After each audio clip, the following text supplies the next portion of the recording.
अस्सलाम वालेकुम गाइस, आज मैं आपको पढ़ाने जा रहा हूँ एम्फेटिक सेंटेंसेस। एम्फेटिक सेंटेंसेस क्या होते हैं? Do, does, did.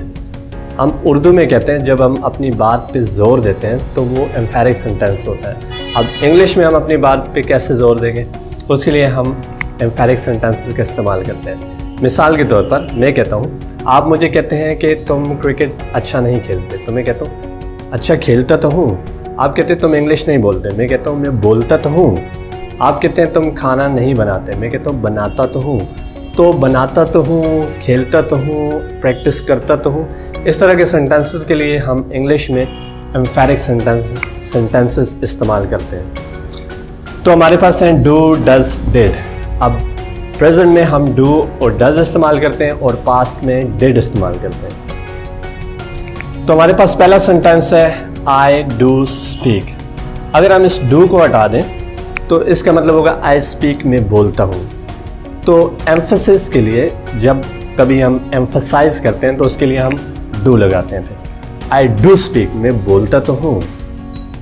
I do cook, मैं पकाता तो हूँ। आई डू राइट, मैं लिखता तो हूँ। सेकेंड है शी डज कुक, वो पकाती तो है। पकाना दो तरह का होता है, एक तो ज़हनी तौर पे जो पकाती है वो वाला नहीं, दूसरा ये कुकिंग वाला पकाना है। शी डज कुक, वो पकाती तो है। She does right a lecture, वो लेक्चर लिखती तो है। अब हम डू कहाँ पे लगाएंगे और डज कहाँ पे लगाएंगे? ही, शी, इट और सिंगुलर नाउन के साथ हम डज लगाते हैं और आई, वी, यू, दे और प्लूरल के साथ डू लगाते हैं। तो जब हम इसको पास्ट में इस्तेमाल करते हैं, पास्ट में इनके सेकंड फॉर्म हो जाती है डू की सेकंड फॉर्म डिड। पास्ट वो वही टेंस है जहाँ पे हम वर्ब की सेकंड फॉर्म इस्तेमाल करते हैं, तो डू से डिड हो जाएगा। तो मैंने सेंटेंस लिखा आई डिड गो देयर, मैं वहाँ गया तो था। ही डिड प्ले वेल, उसने अच्छा खेला तो था। I did right a lecture, मैंने लेक्चर लिखा तो था। आई डिड टीच यू, मैंने तुम्हें पढ़ाया तो था। तो ये होते हैं एम्फेटिक सेंटेंसेस। अच्छा, अभी हमारे पास इम्पेरेटिव, एम्फेटिक्स। अब इम्पेरेटिव क्या होते हैं? इम्पेरेटिव हुक्मिया जुमले होते हैं। मिसाल के तौर पर मैं कहता हूँ सिट डाउन, स्टैंड अप, यहाँ पे सब्जेक्ट नहीं होता।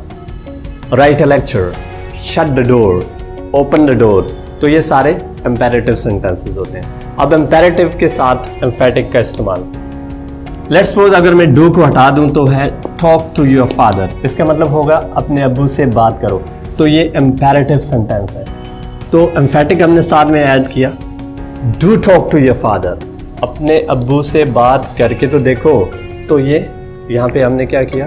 जोर दिया, एम्फेसिस किया। डू टेक माई क्लास, मेरी क्लास लेके तो देखो। डू ट्राई, कोशिश करके तो देखो। हम कहते हैं कि इसको टेस्ट करके तो देखो, पहले ही आप कह रहे हो मुझे पसंद नहीं है, तो डू टेस्ट इट, वही क्लास। अगर वीडियो पसंद आई हो तो ज़रूर लाइक कीजिएगा, सब्सक्राइब कीजिएगा। Thank you so much. अल्लाह हाफ़िज़।